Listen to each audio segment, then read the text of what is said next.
hope you are all well. This week we're going to take a look at salt in our diets. I will explain why we need to be aware of the amount of salt that we are eating, and then take a look at ways to reduce it. There is a cooking with Jeff demonstration at the end. I've shown you how to make an egg frittata, which I hope you'll have a go at making. It really is delicious. Once again, any thoughts or comments, please do just share them on the WhatsApp group. So as I mentioned, we are all eating too much salt. I want to make it clear from the start that I'm not suggesting that you cut it out completely, as it is vitally important for our bodies to function. However, too much can be a problem. Let's first consider why too much salt might be a problem. If you eat too much salt, the extra water stored in your body raises your blood pressure. So, the more salt you eat, the higher your blood pressure. The higher your blood pressure, the greater the strain on your heart, arteries, kidneys and brain. This can lead to heart attacks, strokes, dementia and kidney disease.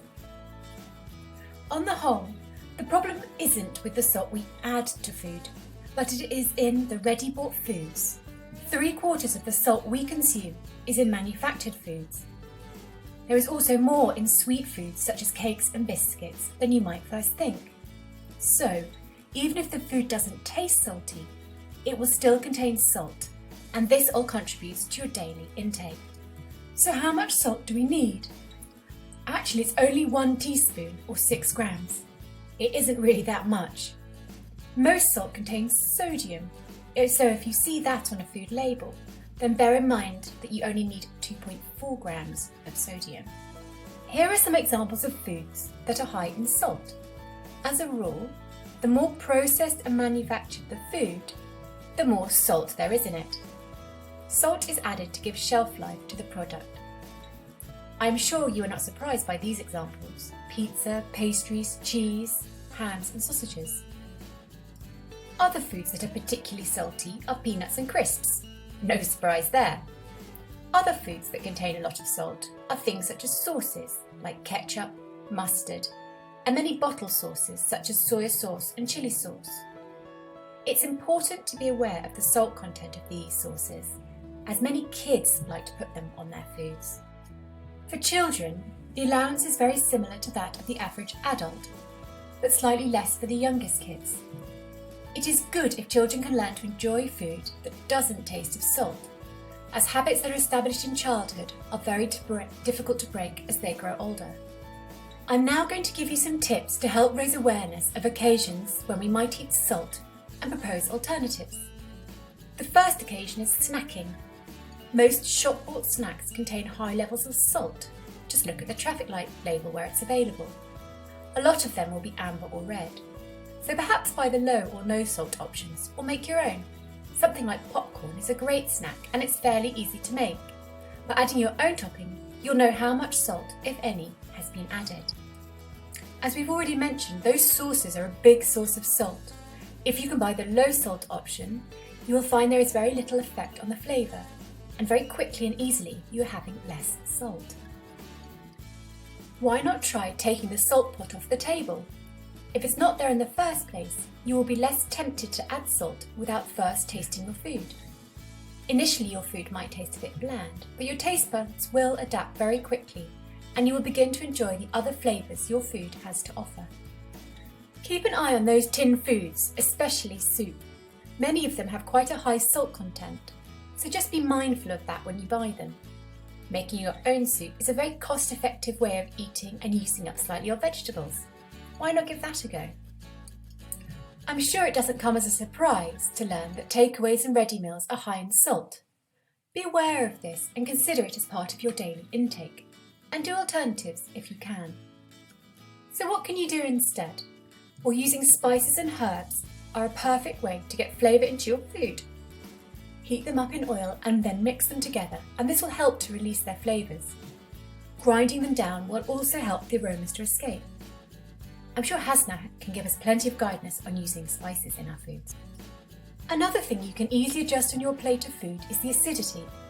By adding small amounts of lemon or lime, you can bring flavour out from the other things on your plate. It's all about balance, and sometimes by just making small adjustments, you can easily lift a dish. You soon may find that you're adding less and less salt as you're using other ingredients to bring out the best of your food. Today's demonstration is this frittata. The main recipe doesn't include salt, and we're using a madras powder to give the eggs flavour. A small amount of seasoning of salt or pepper at the end should bring the dish to life, and we're using lemon juice to add flavour to the salad. So for our egg masala frittata and side salsa, you need 8 eggs beaten, you need 2 chopped onions, you need a good handful of parsley or coriander, and 1 red chilli de-seeded and chopped, a tablespoon of masala powder, 500 grams of chopped cherry tomatoes, which is split into 2. One is going to go into the frittata and half is going to go into the salsa. I've got half a chopped onion and an avocado and some rapeseed oil. So first of all, we're going to put 2 tablespoons of rapeseed oil into the pan and we're going to fry our onions. Now what you're looking for with the onions is that they've started to caramelise and they've cooked down nicely.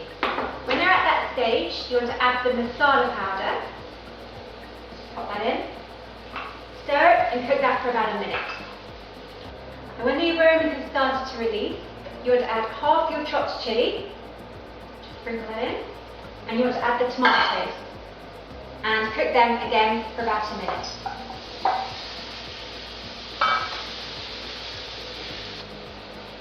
After about a minute or so, squeeze the tomatoes to help them, and what you want to do is make sure they cook down. Then I'm going to pop a lid on it just for a couple of minutes and keep an eye on it. While that's cooking, I'm going to add half the coriander or parsley to the egg mixture, and I'm going to mix that together so that's ready. So, you can see here, the tomatoes have started to burst, so that's looking great. Also, if you don't have a lid to your saucepan, you can just use some tin foil. It's just something to release a bit of the moisture. Then we pour in the egg on top. And then we're going to cook that for about 8 or 10 minutes. You want to make sure it's just set and looking firm. So we'll come back to that when it's ready. The salsa that's going to go with the frittata is very simple. It's 250 grams of cherry tomatoes that have been chopped, the rest of your coriander or parsley, whatever you're using, half the chilli, half the chopped onion, and then I'm going to chop half an avocado into it just before I'm ready to eat it, and I'm going to season it with lemon juice. Remember, try it before you have any salt. Thank you.